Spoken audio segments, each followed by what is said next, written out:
sebetulnya ya, mungkin Mas Geri tolong jelaskan deh, yang kita di JC seperti apa? Coba Mas Geri tolong jawab.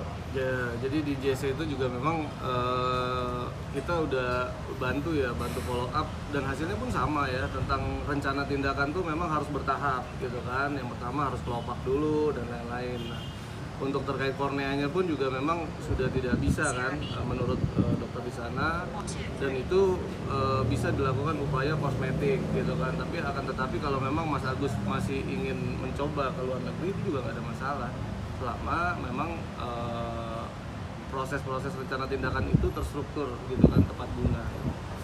Bang, ya ada juga dugaan banyak viral bahwa Agus bisa jalan juga, Bang. Iya, video lebar. Bisa apa? Bisa jalan, Agus bisa jalan bisa sendiri jalan, maksudnya tanpa dituntun gitu. Ya kalau itu kan saya kurang memahami ya kan, tapi kalau memang kita memberikan pendapat ya kan berdasarkan fakta dan bukti. Kalau memang seperti itu ya nanti kan ada pengecekan dari medis, hasil prognosa dokter seperti apa nanti kan akan dapat dijelaskan apakah mungkin tingkat persentase penglihatannya berapa persen dan berapa persen. Itu kan seharusnya dari dokter ya yang memberikan satu pendapat prognosa terkait dengan bagaimana fungsi dari matanya Mas Agus. Kalau pendapat saya tidak mau berandai-andai dan malah menduga-duga seperti itu. Serahkan kepada ahlinya, kepada dokter agar dicek bagaimana hasilnya, ya seperti itulah adanya. Ya. Bang, tapi kalau dari Pak Agus sendiri bilangnya udah itu kan rumahnya sendiri, jadi sudah paham lah gitu letak-letak posisi rumahnya. Berhubung rumahnya juga nggak besar.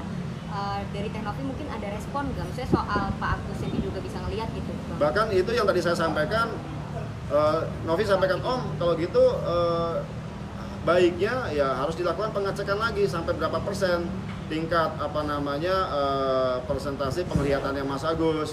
Kalau memang ada kemungkinan, ada mungkin ya akhirnya bisa direcovery sampai semaksimal mungkin, kenapa tidak? Justru itulah yang diharapkan sejak awal. Ya, sejak awal kan kita mendorong agar supaya ini kita bicara balik ke 3 minggu 4 minggu lalu. Iya betul. Yang chat terakhir yang absen. 19 Oktober ya. 19 Oktober itu hari Senin ya? Sabtu. No, kita bicara di hari Seninnya 21 di mana ada jalur pengecekan. Terus 22 karena tidak datang ada jadwal pengecekan kedua. Jadwal pengecekan itu dimaksudkan adalah agar supaya apabila kondisi fisik Mas Agus sudah perform dan bisa dilakukan operasi, untuk hari Rabu dan Jumatnya itu dapat dilakukan tindakan. Tapi ya itu sudah lewat ya. Sudah lewat dengan dinamika yang sedemikian rupa terjadi saat ini ya sudah. Tapi kemarin kita melihat bahwa Mas Agus sudah datang lagi ke rumah sakit mau melakukan pengecekan, ya kami sangat bersyukur untuk itu. Bang, dari pagi pihak sana udah melakukan pengecekan dan katanya bakal ada operasi estetika hari Rabu depan. Ya. Mungkin tanggapan dari pihak. Sangat bagus sekali. Dana donasi itu masih tersedia, kenapa nggak digunakan? Ya. Tapi dari pihak sana juga mengatakan bahwa memang pengen ngambil haknya katanya. Betul sekali, memang haknya Mas Agus itu. Memang haknya Mas Agus untuk biaya pengobatan. Itu dari awal nggak ada yang berubah. Nggak ada namanya hak yayasan, tidak ada. Haknya Mas Agus. Akan tetapi kan jelas kemarin terjadi polemik dan dinamika sedemikian rupa, akhirnya ya kita menunggu apa ya langkah-langkah yang dilakukan oleh kuasa hukumnya Mas Agus. Akan tapi dibalik itu semua, Mas Geri ini tetap mau WA, telepon, ya, kirim surat, bagaimana uang donasi kalau masalah hukum ya kesampingkan ya, untuk ya, donasi untuk pengobatan ya tolong kita koordinasikan seperti itu, seperti apa baiknya. Bang, tapi Novi sempat ini nggak koordinasi dengan para donatur, apakah mereka sudah ikhlas akhirnya memberikan kepada Agus? Sebelumnya kan sempat tuh pada kecewa kan sama Agus, sempat nggak Novi koordinasi, terus ada kekhawatiran Novi nggak sih setelah menyerahkan uang kepada Agus seluruhnya?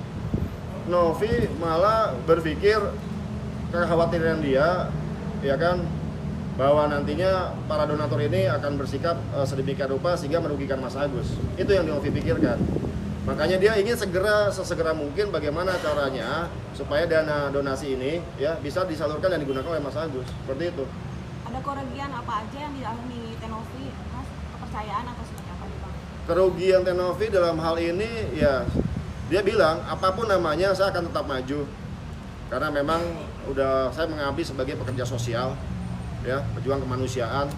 Apapun yang di hadapan saya Kalau saya yakin itu benar, saya akan tetap maju. Tapi ada donatur yang mulai nggak percaya nggak dengan adanya? Kalau donatur yang mulai tidak percaya, mungkin itu yang di media sosial kita baca saja, tapi sampai dengan saat ini kan belum ada yang sampai dengan menyurati Tenovi secara langsung.